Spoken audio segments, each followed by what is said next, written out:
ईद का दिन था और लोग कुर्बानी कर रहे थे। घरों में गोश्त तकसीम किया जा रहा था। सब खुशी खुशी एक दूसरे के घर मिलने जा रहे थे, लेकिन बड़े भाई को छोटे भाई ने कत्ल कर दिया। ये वाकया कहाँ पेश आया, कैसे पेश आया, क्यों ऐसी नौबत आ गई कि छोटे भाई ने बड़े को कत्ल कर दिया? मुजफ्फराबाद के एक इलाका शिवाई, जहां पर ये वाकया पेश आया। घर में 4 भाई थे। बड़ा भाई नवाज, उससे छोटा भाई असद, उससे छोटा भाई असद और एक उनसे छोटा भाई भी था। 4 भाई मिलकर एक कुर्बानी का जानवर लेकर आए। कुर्बानी का जानवर घर लाए। घर लाकर उसको ज़िबा किया। कुर्बानी हो रही है, गोश्त बना रहे हैं। गोश्त बनाते हुए लड़ाई हो गई। लड़ाई क्यों हुई? लड़ाई शायद इसी बात पे हुई है कि मैं गोश्त ज्यादा लेके जाऊंगा, उसने कहा मेरे रिश्तेदार ज्यादा, मैं उधर गोश्त देने जाऊंगा, इसने कहा मैं उधर जाऊंगा।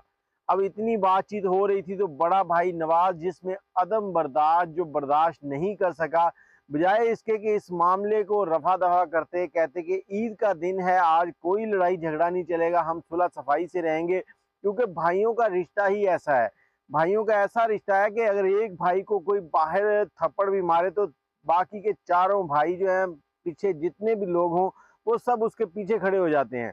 पूरा इलाका अगर पीछे खड़ा है, सारा चला जाएगा। लेकिन भाइयों का रिश्ता ऐसा कि भाई भाई के लिए मर जाएंगे, कट जाएंगे, लेकिन उसका साथ नहीं छोड़ते। लेकिन यहाँ पर भाई ने भाई को ही मार डाला। जैसे ही इनका झगड़ा हुआ तो बड़े भाई ने छोटे भाई असद के ऊपर छुरियों से वार किए। छुरियों से जैसे ही उसने वार किए तो बीच में इनका बाप भी आया इनको छुड़वाने के लिए, तो उसने बाप को भी जख्मी कर दिया। बड़ा भाई और छोटा भाई जो है वो दोनों जख्मी पड़े थे। अब नवाज जो था वो जल्दी से कमरे की तरफ घूमा और घूमकर अंदर जा रहा है। अंदर क्या करने जा रहा है कि वहां से राइफल पड़ी है, वो उठा के लाएगा। अब वो राइफल उठा के लाया तो इतने में छोटे भाई ने थोड़ी हिम्मत की असद ने, और उसने वो राइफल उससे छीनी और उसने भी गुस्से पे काबू नहीं पाया। उसने भी अदम बर्दाश्त की वजह से राइफल सीधी बड़े भाई के ऊपर तानी और तान कर उसको गोलियों से भून डाला। अब इस मामले की तहकीकात हो रही है। मालूम हुआ कि अहले इलाका ने देखा कि इनके घर से गालम गलोच की आवाजें आ रही थी और फिर एकदम से फायर हुए और सारा सन्नाटा छा गया। तो उन्होंने पुलिस को फोन की तो डीएसपी साहब मौका पर पहुंचे और वहां से जो मुजरिम थे, उसी के भाई जो मर चुका था, नवाज बड़ा भाई मर चुका था, और छोटे भाइयों को पकड़कर पुलिस जो है वो थाने ले गई, हवालात में है। और उसके बाद नवाज जो है उसकी बॉडी का पोस्टमार्टम किया गया और बॉडी जो है वो लवाहिकीन के हवाले कर दी गई। लेकिन फिर वही बात कि पूरे मुल्क के अंदर खुशियां चल रही थी और यहाँ पर भाई का कत्ल हो गया।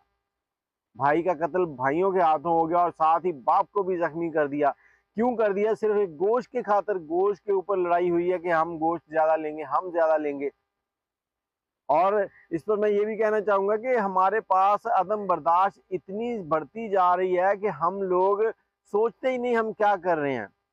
पिछले दिनों एक सिंध के अंदर वाकया आपने देखा कि एक ऊंटनी जो उसकी टांग काट दी गई और टांग काटने के बाद एफआईआर दर्ज नहीं हुई। अगर एफआईआर दर्ज हुई तो वो स्टेट की तरफ से हुई और वो भी नामालूम अफराद की तरफ के खातर। अब नामालूम अफराद जो हैं उनके अंदर उस वडेरे के कुछ मुलाजमों को गिरफ्तार कर लिया गया है, लेकिन वडेरे को अभी तक गिरफ्तार नहीं किया गया। ये कैसे बाअसर अफराद लोग हैं कि जो इतने ताकतवर हैं कि कहीं पे पकड़ाई नहीं देते? हम लोग किस तरफ जा रहे हैं? सुन्नत इब्राहिमी अदा कर रहे हैं और छोटे भाई बड़े भाई को मार रहे हैं। बड़ा भाई छोटों से लड़ रहा है कि मैं गोश्त ज्यादा रखूंगा, वो कह रहे हैं मैं ज्यादा रखूंगा। हम अदम बर्दाश्त की इस हद तक पहुंच चुके हैं कि हम एक दूसरे को मरने मराने पर चले हुए हैं। कोशिश किया करेंगे अगर ऐसा मामला कोई हो जाए तो दरगुजर कर दिया करें, बातचीत को बढ़ाया ना करें, क्योंकि छोटी सी बड़ी हुई बात बाद में कभी हाथ नहीं आती, फिर अफसोस के अलावा कुछ नहीं बचता। कमेंट में अपनी राय जरूर दीजिएगा। अल्लाह हाफिज।